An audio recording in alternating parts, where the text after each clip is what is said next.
warahmatullahi wabarakatuh. Sampurasun. Pangkeun simkuring sapara kaca mahasiswa pendidikan bahasa Sunda Universitas Pendidikan Indonesia. Dina ieu video baris dipedar ngeunaan tutorial ngagunakeun aplikasi Canva pikeun dilarapkeun dina pangajaran sajak di kelas 10. Lengkah mimiti anu kudu dilakukeun nyaeta tangtu wae ngadownload heula aplikasi Canva-na. Peryogi kauninga yen aplikasi Canva teh biasa di-download secara gratis di Play Store dan di App Store.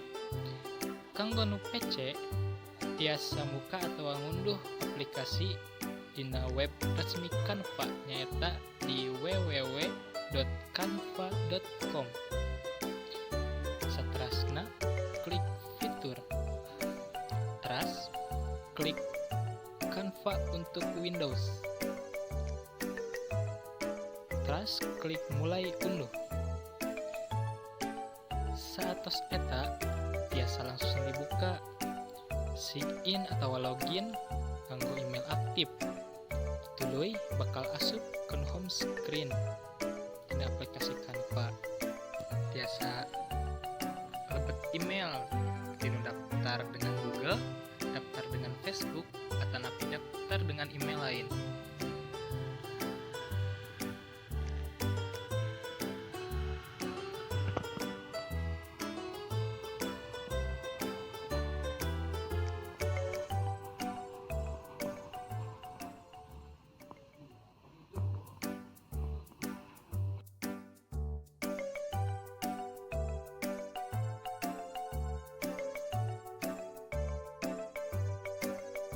Saat acana lebet kanu tutorial ngagunakeun aplikasi Canva pikeun pangajaran sajak, tangtu urang kedua no heula naon ari aplikasi Canva. Tah ari aplikasi Canva teh mangrupa alat pikeun desain grafis anu jadi media pikeun ngarancang sabubaraha rupa desain kreatif online. Dimimitian tinggal rancang poster, brosur, infografis, dugi ka presentasi. Canva oge bisa diakses dina sabubaraha versi, bawa dina web, iPhone, atau dina Android. Mangpaat nulis sajak ngagunakeun aplikasi Canva teh nyaeta kanggo ngarojatkeun kreativitas, leuwih fleksibel pikeun digunakeun ka media sosial jeung praktis digunakeunana. Ayeuna urang lajeng kanu tutorial kanggo aplikasi Canva. Dina home screen katingali sababaraha fitur anu bisa urang pake pikeun ngarancang poster nyaeta aya presentasi, media sosial, video, produk cetak, pemasaran, kantor, jeung lain sajana. Lengkah kahiji dina nyieun sajak nyaeta urang bisa klik bagian poster. Tuluy bakal muncul sababaraha template nu disadiakeun ku aplikasi Canva. Mangga tiasa dipilih template anu saluyu jeung dipike hayang. Salian ti eta, urang oge bisa nyieun template manual anu hartina ngadesain template luyu jeung kreativitas urang sorangan. Tuluy salajengna aya fitur elemen nu eusina teh aya sababaraha garis jeung bentuk grafis, foto, video, audio, bagan, bingkai, jeung kisi anu bisa digunakeun sangkan poster anu dijieun teh leuwih nyirut kana nempo. Salajengna aya fitur unggahan. Nu di jerona urang tiasa ngupload gambar, video, atawa audio tina device anu keur digunakeun. Bedana jeung fitur elemen nyaeta lamun dina elemen foto, video, jeung audio nu muncul teh disadiakeun ku Canva-na. Ari dina fitur unggahan bisa ngagunakeun foto, video, jeung audio urang sorangan. Tuluy aya fitur teks. Di dieu Urang bisa bebas ngasupkeun kekecapan pikeun ditempel dina poster anu keur dijieun.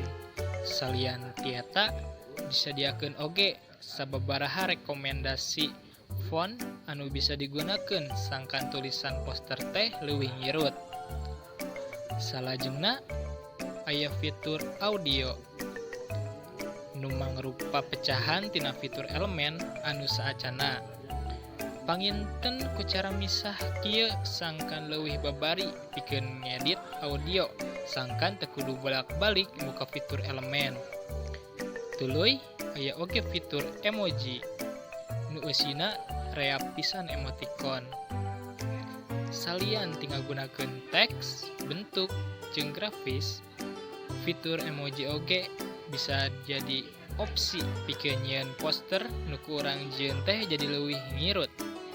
Anu pamungkas aya fitur lainnya anu tampilanna sapertos kieu. Lajeng deui kana tutorial ngadamel sajak dina poster. Langkah kadua, urang bisa ngalabetkeun sajak ngagunakeun fitur teks. Bisa diketik secara manual atau hasil copy paste tina media sejen.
Salian tinggal loyeukeun teks, urang oge bisa ngarobah font, ukuran, warna teks, bisa disaluyeukeun jeung kreativitas urang. Urang oge bisa ngasupkeun atawa ngarobah elemen sangkan poster leuwih ngirut. Sanggeus poster sajak anu dijieun teh rengse, poster nu geus jadi bisa diunduh. Tuluy milih format outputna. Anapun sababaraha pilihan diantarana hasil dina wangun JPG, PNG, PDF, video, jeung sajabana. Hasil sajak tina media poster anu geus diunduh tiasa dibagikeun ka sababaraha media sosial sangkan bisa ditinggal jeung diapresiasi ku jalma rea. Sakitu wae anu tiasa didugikeun dina ieu video. Hapunten bilih masih keneh seueur kakirangan jeung kalepatan. Mugia ieu video mangpaat kanggo urang sadaya. Hatur nuhun kana perhatosanana. Wassalamualaikum warahmatullahi wabarakatuh.